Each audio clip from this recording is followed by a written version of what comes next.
All right, got some more time with the game today. I wanted to make another real quick kind of a second review here. It's not something I do that often, but I feel like there were some points that I missed in the first video and some things I wanted to go into more in depth in this video that I didn't get a chance to do. The first thing I want to do say is that I would be extremely ignorant if I told you this game is not a vast improvement over Madden '09, and I would be the most hypocritical, well, maybe the second most hypocritical person in the world if I went out and bought this game.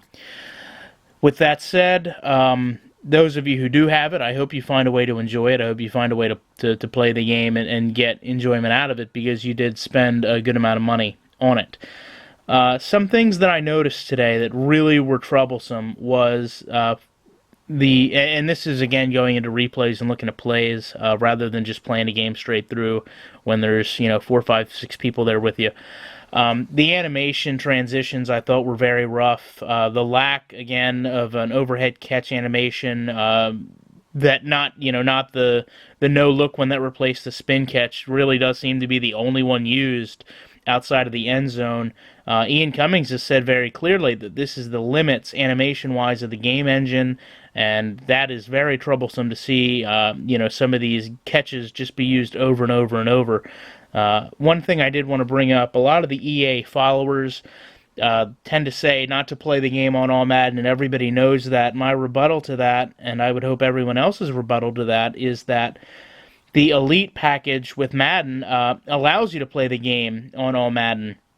And EA is a very intelligent company. I don't know why they would sell a package that allows you to play the game online with what apparently is the most commonly known flawed difficulty level. So I don't understand that making much sense. The other thing I've read about is a lot of people wondering if this can be patched. I don't know. There are definitely game issues, and I'll touch on one right now with ProTac. I am by no means a game designer, but I am an intelligent person, and I can look at something and understand how it works. And when I look at ProTac, I definitely see a flaw when defenders cannot engage from the same point. And I put a video up where a defender pushed a wide receiver into the end zone, and that kind of helps prove this point. Let's say a wide receiver and a defensive back engage with each other. The defensive back isn't strong enough to make the tackle. Another defensive back cannot come in, or at least I haven't seen another defensive back come in and hit the defensive back to push them both down. Instead, the defensive back has to find an open space in the ProTac system to latch on and help bring the player down.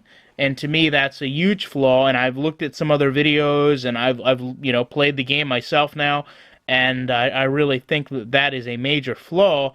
That you kind of have almost players that have to interact on a circular level. You have the circle of the offensive player, and there's so many points that the defensive player seemingly can connect to. And if one of those points is taken, then the defensive player has to find another one. And sometimes they don't find the right ones. And how those players get to that point is sometimes very goofy. I showed a video where James Harrison slid backwards. I've seen that in the full version of the game. So to me, that's a problem. Now, when it comes down, not just with ProTac, but the tackling I saw was a little suspect. And like I said in my other video, so was the offensive line, defensive line interaction. And that's just fundamental football. And if you can't get fundamental football down, I don't know how you can incorporate other aspects into the game and have them function properly. Now, like I said before, as far as a patch goes, people are holding out on this big patch that's supposed to fix a lot of these issues. I just don't know if I see it coming because they had this game for a full year. They were aware of these problems for a full year, and they couldn't address them. How they could be in the programming aspect of the game, how they could address them in a patch is beyond me. Again, I'm not a programmer, but I'm smart enough to know they had something in their hands working for a full year, and these issues were not fixed. Why they would be fixed in a patch doesn't seem very logical to me. One thing I did want to touch on, I was disappointed that I didn't get a chance to touch on in my first video, was the overall variety of scores that these websites gave this game. And I really have to tip my cap to GameSpot for giving it such a lower rating than other websites, and maybe that's a call for video game fans to look at other websites a little bit more critically. GameSpot did not seem to turn the blind eye, so to speak, as they had done in the past, maybe, on some of the game's issues.